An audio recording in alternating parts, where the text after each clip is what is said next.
ओम शांति।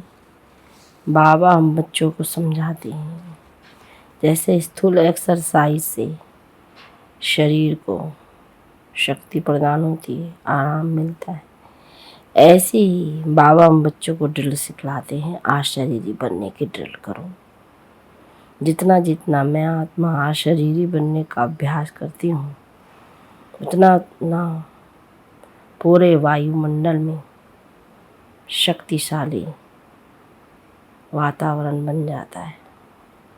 तो बाबा का डायरेक्शन विशेष है कि बीच बीच में इसी ड्रिल का अभ्यास करूं। मैं इस देह की दुनिया से अलग एक ज्योति बिंदु आत्मा हूँ। अनेक प्रकार के विघ्नों में रहते हुए भी हर प्रकार से एक रस अवस्था बनी रहेगी। कोई भी मनुष्य आत्मा देह से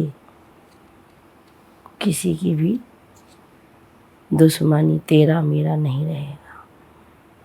तो बाबा कहते हैं इसका अभ्यास हमें बहुत शक्तिशाली बनाता है। सुनते हैं बाप दादा के 10 जून 2023 के साकार महावाक्यों में बाबा बोले, मीठे बच्चे, अशरीरी बनने की ड्रिल नंबर 1 ड्रिल है। इससे वायुमंडल में सन्नाटा छा जाता है। बाप का डायरेक्शन है इसी ड्रिल का अभ्यास करो। प्रश्न में दुनिया के अनेक विघ्नों के बीच में रहते हुए एक रस और खुशी में कौन रह सकते हैं? तरुणों, जो किसी भी विघ्न की परवाह नहीं करते। तुम्हारे दुश्मन तो अनेक हैं, विघ्न डालेंगे, कलंक लगाएंगे, गाली देंगे, लेकिन याद रहे कि कलंक लगने से ही तुम कलंगीधर बनते हो। कहते हैं श्री कृष्ण ने चौथ का चंद्रमा देखा, इसलिए उस पर कलंक लगी। लेकिन अभी तुम बच्चों पर बहुत कलंक लगते हैं। अंत में तुम कहेंगे, हे भारतवासियों, देखो तुमने बहुत कलंक लगाए और हम अभी कलंगीधर बनते हैं। ओम शांति। बच्चों प्रति शिव बाबा का फरमान है। शिव बाबा कहते हैं, मैं ड्रिल टीचर हूँ ना। कहते हैं अशरीरी भव। बच्चे स्वधर्म में टिक जाओ, मन मना भव मामे कम याद करो। ये तो जानते हो अब धर्म की ग्लानि है। गीत में है, यदा यदा ही धर्मस्य, ये श्लोक जन्म जन्मांतर हम गाते आए हैं। जब से भक्ति माह शुरू हुआ, गीता का पाठ करते आए हैं, शिव बाबा की पूजा करते आए हैं। वही शिव बाबा अब कहते हैं, मामे कम याद करो। तुम पर फिर से माया का परछाया पड़ गया है।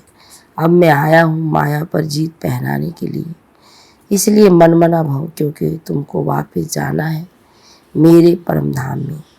अगर श्री कृष्ण होता तो कहते, मध्य जीत भव, श्री कृष्ण को कृष्णपुरी में याद करो। ज्ञान का दाता कोई श्री कृष्ण नहीं है, वह तो है शिव। शिव की ही पूजा होती है, उनको परमात्मा कहा जाता है। तो हम आत्माओं को वहाँ जाना है, इसलिए बाबा ड्रिल सिखलाते हैं। तो यह है नंबर 1 ड्रिल, मनमना भव अशरीरी भव। तुम सब ब्राह्मण उनको याद करेंगे। अगर कोई शूद्र यहाँ और कोई ख्यालात में बैठा होगा तो वायुमंडल को खराब कर देगा। तो उस एक को जब सभी याद करेंगे तो सन्नाटा छा जाएगा। जैसे कोई मरता है तो सन्नाटा हो जाता है, आत्मा के अशरीरी होने का प्रभाव पड़ता है। तो अब बाबा कहते हैं, तुम सब आत्माओं को वापस ले जाऊंगा। काल तो एक आत्मा को ले जाता है, मैं तो कालों का काल हूँ। मैं सबको लेने आया हूँ और मैं आता हूँ साधारण ब्रह्मा तन में। मैं मनुष्य सृष्टि का बीज रूप चैतन्य हूँ। मैंने गीता सुनाई थी, देखो तुम्हारे पर अब कलश रखा है ना। श्री कृष्ण की गोपियों को भी कलश दिखाते हैं। कहते हैं श्री कृष्ण ने मटकी तोड़ी, अब वह मटकी काहे की? तुम्हारे सिर पर जो विकारों की मटकी है उनको तोड़ते हैं और ज्ञान अमृत का कलश देते हैं। बाकी सतयुग में थोड़ी कोई ऐसी बात हो सकती है। गोपियाँ तुम हो, गोपी वल्लभ की गोपियों पर जो जहर का कलश था वह फोड़ ज्ञान अमृत का कलश रखते हैं। तो इसमें बुद्धि बहुत अच्छी चाहिए, तब धारणा हो सकेगी। गोपियों का वल्लभ बाप तो है एक शिव बाबा। श्री कृष्ण को वल्लभ नहीं कह सकते। लिखा है कि गोपियों को भगाया, अब बाप थोड़ी भगाएंगे, यह तो कायदा नहीं है। बाबा समझाते हैं जब कोई महात्मा कहे कि शिवोम, तो कि एक तरफ कहते हो महात्मा यानी महान आत्मा, फिर अपने को परमात्मा अथवा शिवोम क्यों कहते हो? महान आत्मा तो पवित्र आत्मा ठहरे, ये राज समझाना है। इसको ज्ञान का धर्म युद्ध कहा जाता है। उन्हों के पास है शास्त्रों की मत और तुम्हारे पास है श्रीमत। बाबा कहते मैं आता हूँ तब हूँ जब राजयोग सिखलाना है। भारत के ऊपर ये सारा खेल है। हीरो हीरोइन का पार्ट भारतवासियों को मिला हुआ है। तो वास्तव में वंदे मातरम भी इन माताओं को कहा जाता है। वह लोग तो भूमि को मातरम कहते हैं। भूमि तो तत्व है, उनको थोड़ी ही माता कहा जा सकता है। इस धरनी में रहने वाली तुम माताएं हो, तुमको वंदे मातरम कहा जाता है। वह भूमि को वंदे मातरम कहते हैं तो भूत पूजा हो गई। अभी तुम बच्चे योग बल से अपनी बादशाही लेते हो। सब मेहनत करते रहते हैं पवित्र बन बादशाही लेने लिए। तो जिस तरफ साक्षात सर्व समर्थ सर्वशक्तिवान है उनकी ही जीत होनी है। परमात्मा की महिमा बिल्कुल अलग है। तो वह आकर ड्रिल सिखलाते हैं कि माँ में कम याद करो। बाबा हम बच्चों को क्या ड्रिल सिखलाते हैं? और सब तुमको दुख देने वाले हैं। सभी दुश्मन बन विघ्न डालते हैं। ये कोई नई बात नहीं है। हमको कोई दुनिया की परवाह थोड़ी है। श्री कृष्ण के लिए कहते हैं चौथ का चंद्रमा देखा तब इतनी गाली खाई। तो कलंक जिन पर लगाते हैं वही फिर कलंकीधर बनेंगे। फिर अंत में कहेंगे अरे भारतवासियों, तुमने हमें कितनी गाली दी, देखो हम ये बन रहे हैं, राज्य भाग्य ले रहे हैं। लड़ाई के मैदान पर तो बहुत सहन करना पड़ता है।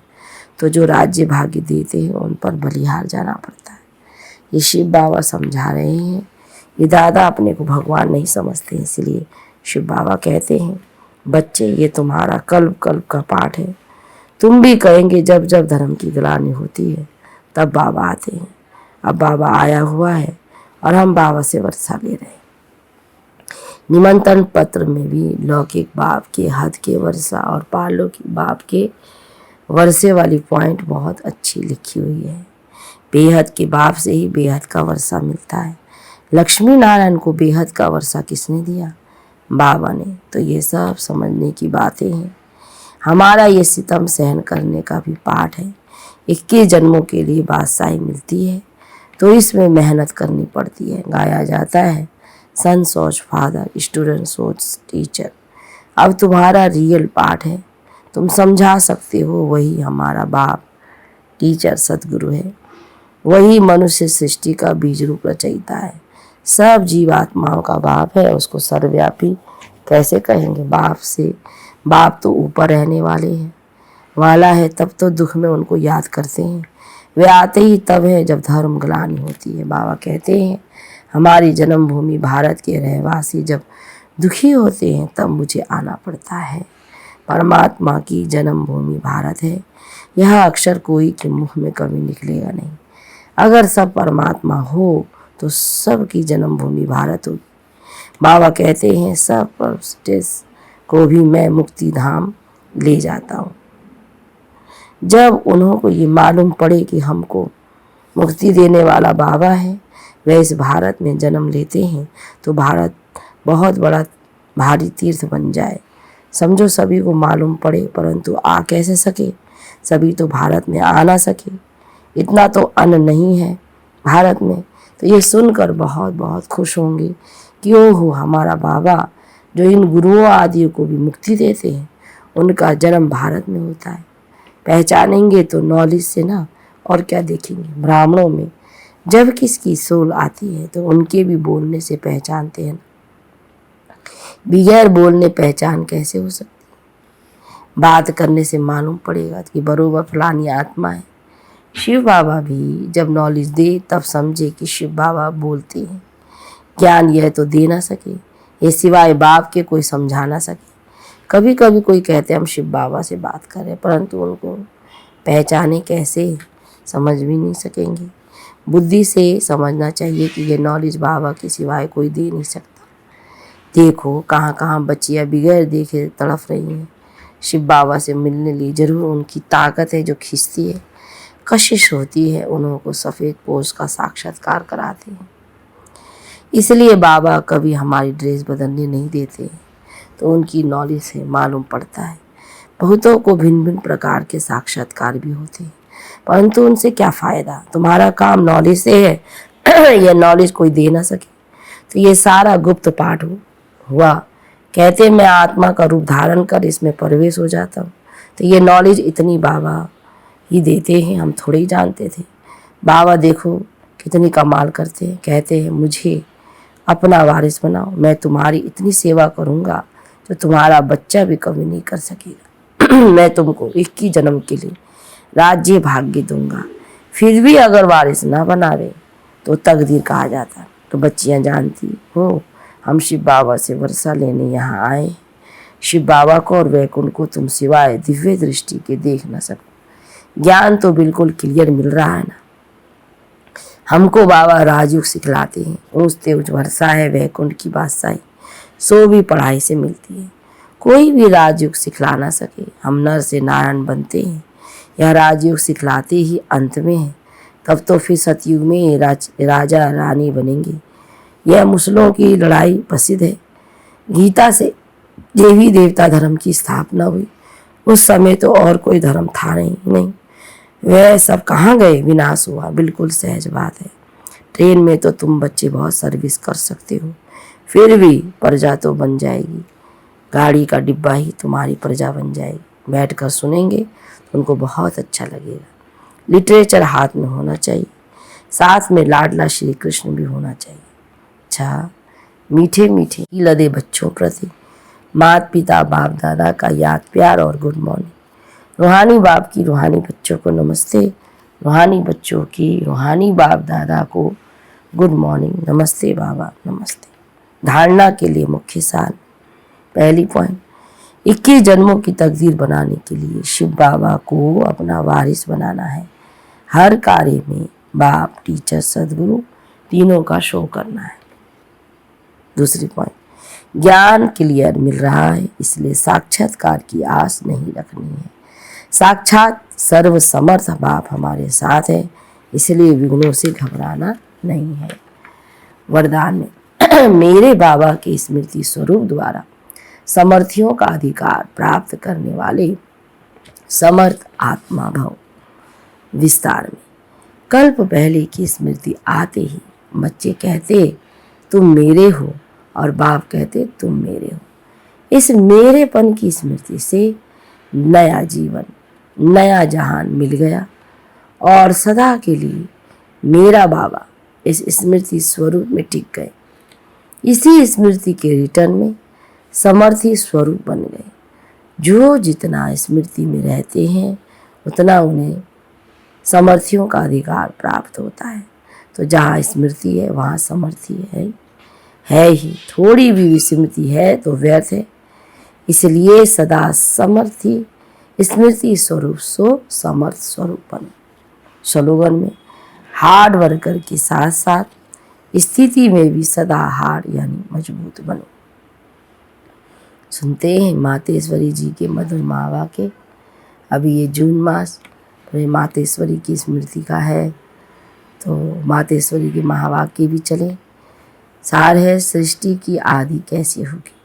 बहुत मनुष्य ये प्रश्न पूछते हैं कि परमात्मा ने सृष्टि कैसे रची, आदि में कौन सा मनुष्य रचा। अब उसका नाम रूप समझना चाहते हैं। अब उस पर उनको समझाया जाता है कि परमात्मा ने सृष्टि की आदि ब्रह्मा तन से की है।